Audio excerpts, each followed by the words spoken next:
pasien datang dengan muntah-muntah, dengan usia kehamilan di bawah trimester 1 ya, kalau muntah-muntah ya, berarti di bawah 12 minggu. 3 kali 4 12. Nah, ini namanya diagnosanya adalah hiperemesis gravidarum. Ini juga sering keluar tiap tahun.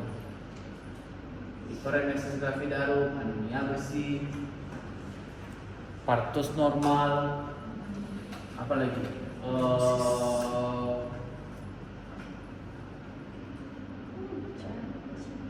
Hipertensi pada kehamilan jarang keluar sih, ya, jarang keluar.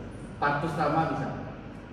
Nah, hiperemesis gravidarum itu kata kuncinya hiper, muntah yang berlebihan. Kalau orang hamil pasti muntah kan, berarti namanya emesis gravidarum. Karena muntahnya berlebihan, maka hiperemesis gravidarum. Jadi kalian bagi menjadi apa? Nah, terpaksa kita bagi, kenapa? Karena tata laksananya itu berdasarkan reading. Kayak ada yang ingat kata kuncinya. Kalau grade 1 dia lemas, vitalsanya normal. Grade 2 dia napasnya bawa aseton, vitalsanya normal. Kalau grade 3 dia udah lemas, vitalsanya menurun. Oke, Mas. Jadi kalau dia grade 1, kalian lihat vital sign-nya itu masih normal. Dia datang dengan apa, Bang? Kalau orang muntah-muntah pasti dia lemas saja masih. Kalau dia grade 2 sudah ada gagal organ tapi belum shock, maka nanti dijumpai nafasnya bau aseton atau bau aseton. Tapi di sini tekanan darah masih normal. Kalau dia grade 3, maka tekanan darah sudah turun. Ya, ini tekanan darah aja Bang, besar vital sign yang kalian. Kemudian bisa penurunan kesadaran. Jadi kalian ingat juga kesadarannya. Ini dia masih sadar deh. Oke? Nah, apa penunjangnya?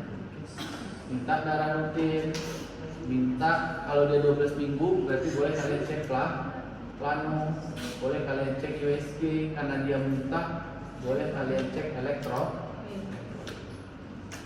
Nah, sekarang kalau dia datang dengan grade 1, maka obatnya apa? R, diberikan vitamin B6. Apa sediaan B6 deh? Piridoksin berapa? Coba cek sediaan pasaran. 10 ya. Coba tengok sediaan pasaran piridoksin deh. Sediaan piridoksin.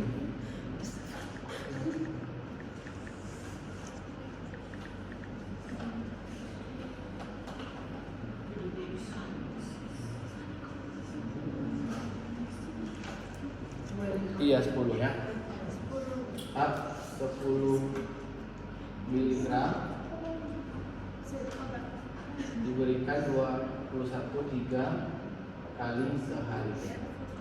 Ini anti mual pakai vitamin B6. Ada kawannya namanya doksilamin. Doksilamin ini sama persis dia dengan cara kerjanya piridoksin. Jadi kalau kalian udah kasih piridoksin, jangan kasih lagi doksilamin. Kalau kalian udah kasih doksilamin, jangan kasih lagi piridoksin. Nah, ini yang penting pastinya kalian edukasi, cukup minum, cukup makan, jangan sampai dehidrasi. Kalau dia grade 2, maka kalian bisa berikan air dan netron. Tab 8 mg nomor 21 diberikan 3 kali sehari. Kemudian kalau dia datang dengan grade 3, maka kalian wajib infus. Wajib oksigen. Dari infus itu nanti kalian akan injeksikan kondensitron. Sekarang pasien kita datang dengan keluhan perdarahan postpartum. Perdarahan setelah melahirkan. Oke, jadi obatnya nggak banyak ya, piridoksin, kondensitron sama infus. Pasti datang dengan perdarahan postpartum, kalian lihat aja. Ada yang early, ada yang late. Kalau kita belajar untuk ujian blok, tapi kalau untuk OSCE kalian ingatnya yang konus, kemudian trauma, kemudian tisu, kemudian trombin atau gangguan koagulasi. Dan ini aja yang kalian ingat. Kalau dia datang dengan kelainan tonus, maka ini namanya atonio uteri. Nggak ada kontraksi uterus. Kalau dia datang dengan trauma, ini namanya laserasi jalan lahir. Atau kalau bahasa SKDI-nya namanya ruptur perineum.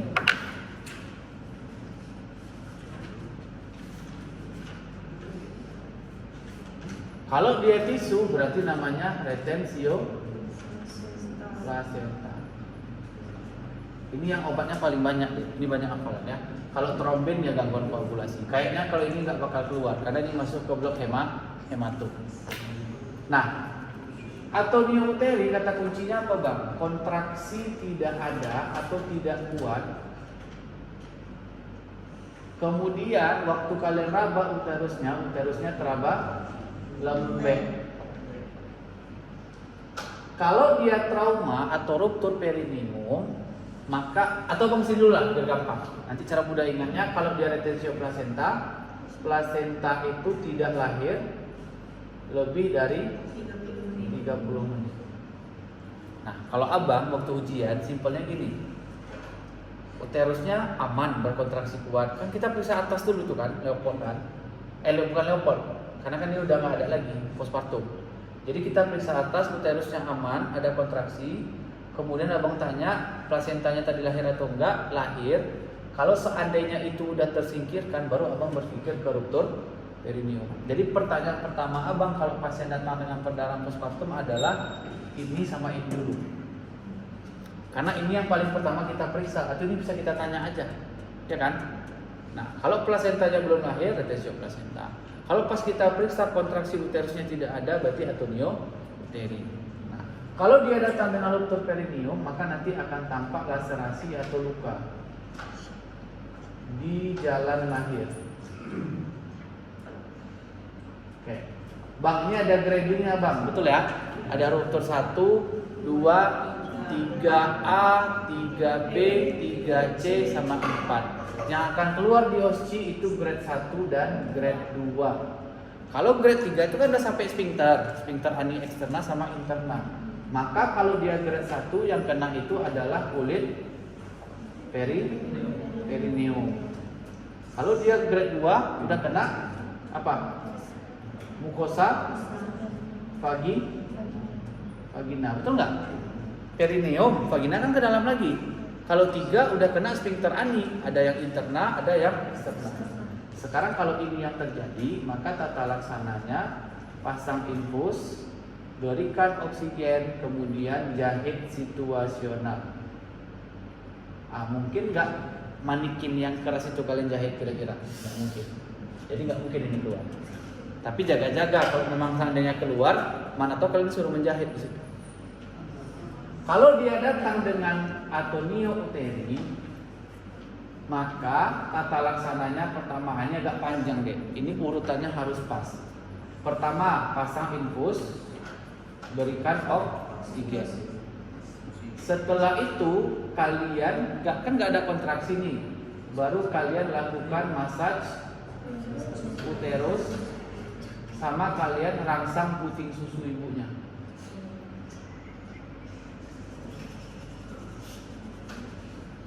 Tujuannya apa? Biar ada kontraksi. Cuma ada nggak bisa tuh. Kerangsangannya dikasih nyeri, jangan dikasih geli ya. Dikasih nyeri. Dikasih nyeri, weh. Inilah ada itu. Rangsangnya maksudnya nyeri, bukan geli. Nyeri ya. Dikasih nyeri, dicubit putingnya.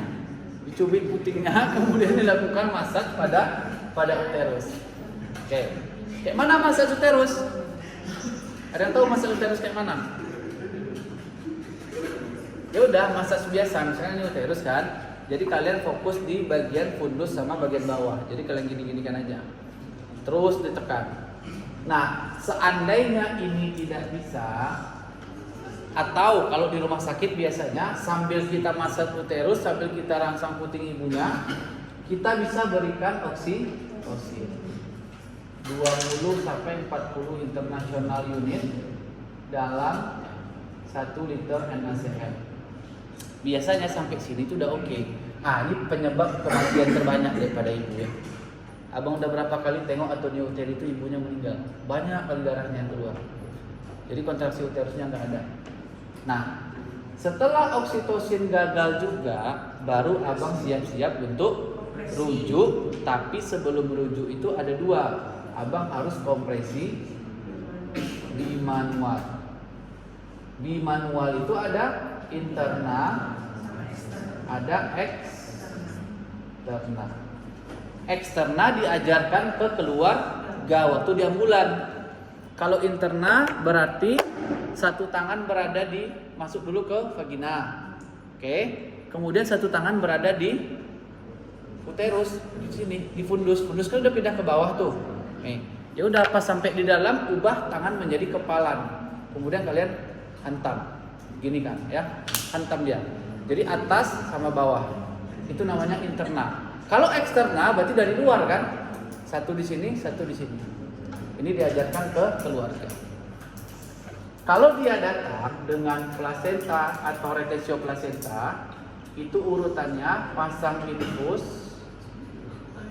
kemudian berikan oksigen. Setelah itu kalian lakukan yang namanya apa? Apa dulu? Kasih dulu oksitosin. Harapan kita dengan adanya oksitosin plasenta bisa keluar. Nah, kita berikan oksitosin 20 sampai 40 IU dalam 1 liter NaCl. Nah, ini beda sedikit deh. Perhatikan. Pada kasus retensio plasenta, oksitosin abang bisa 2 kali. 1 lewat infus, 1 lagi abang berikan intramuskular. Bisa 2 kali. Kemudian enggak juga bisa abang lakukan yang namanya manual plasenta. Oke, ini kita cobain juga. Oke, abang masukin tangan, ya ini sambil videoin ya. Abang masukin tangan ke vagina, masuk terus sampai di dalam, maka abang ubah posisinya menjadi begini. Oke, kemudian kalau posisinya udah begini di dalam, maka abang tinggal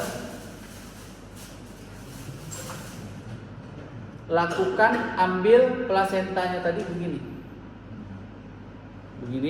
Kemudian tangan kiri abang akan tekan-tekan perutnya.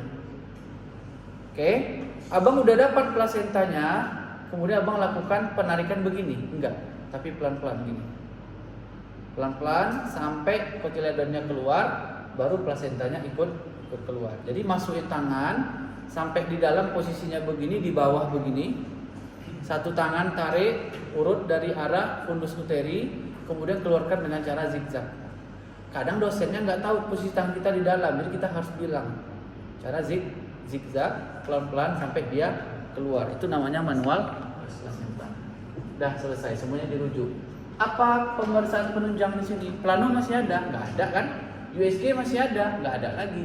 Paling cuma tinggal apa? Darah rutin. Oke, terakhir. Ya. Kalau ini anamnesisnya kan kemungkinan kita sama bidan itu kayak mana bang? Harus lengkap atau nggak sampai riwayat kebiasaan? Wajib lengkap selagi bidannya mampu menjawab. Kalau bidannya nggak mampu menjawab berarti nggak lengkap. Jadi coba diagnosa lengkapnya berarti apa ini? Misalkan PPH, et causa, Antonio Uteri. Pertanyaan abang, pakai G masih? Udah lahir kan? Nah, ini jangan sampai lupa. Berarti anak kedua belum ada abortus misalkan. Jadi P2A0, PPH, et causa, Antonio Uteri. Nggak perlu lagi janin tunggal hidup, kan nggak perlu lagi kan? Karena janinnya sudah keluar. Kalau yang ini masih pakai GPI berapa? Masih. Tapi itu nggak lepot ya. Jadi abang belum tahu presentasinya itu. Hati-hati. Karena dia masih di bawah 12 minggu. Di bawah 12 minggu apa deh? Itu nggak ada apa-apa. Vital sign sama head to aja. Bukan apa yang coba hyperemesis. Leopold nggak bisa, VT nggak bisa, Ispikulo nggak bisa. Jadi cuma head to. Ya. Hyperemesis perlu antisagas darah nggak?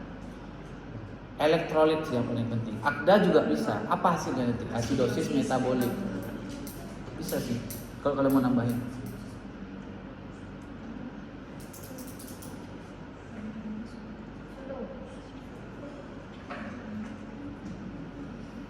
ya Bang. Kalau misalnya kita minta USG itu nanti pernah nggak keluar? Nggak pernah keluar hasilnya. Jadi emang cuma jaga-jaga aja deh. Nggak akan pernah keluar hasilnya. Dalam kasus apapun nggak pernah. Karena itu spesialis objin yang baca, bukan kita. Oh iya, satu lagi lupa. DM ya. Berarti di sini pemvisnya Apa coba pemvisnya di sini? Leopold. Nggak ada lagi. VT. Nggak ada lagi. Perdarahan vitamin spekulo kan abang bilang. Semua perdarahan spekulo kan. Kita mau tahu sumbernya dari mana. Mengetahui sumber dirinya juga bisa. Dari Nggak tahu kemarin tuh saya lupa. ini deh. Kalau Sama dokter Irfan Ah. masalah karena kemarin itu kami nggak ada kerabat di mana. kalau orang baru lahir, baru melahirkan, berarti yang awalnya tinggi fundusnya itu di antara umbilikal dan processus epididymis, sekarang sudah turun 2 jari di atas simfisis pubis. Disitulah fundus uterinya. Jadi kalian harus meraba, merasakan kontraksinya lembek atau tidak di mana? Di situ. Nah, itu dia jawabannya. Oke. Terakhir ya. Piridoksin vitamin B6 10. Kayak 15 itu ya. Pasien datang dengan 4P ya. Habis itu dia hamil. Polidipsi, polifagi, poliurin, sama penurunan BB.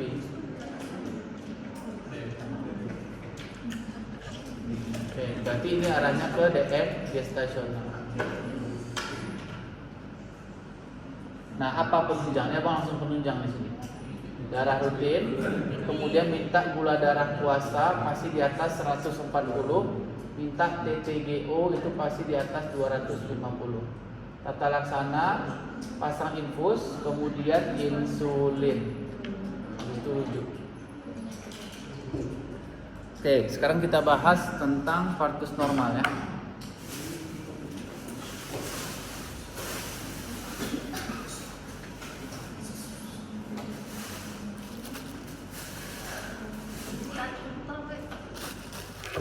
Coba, abinya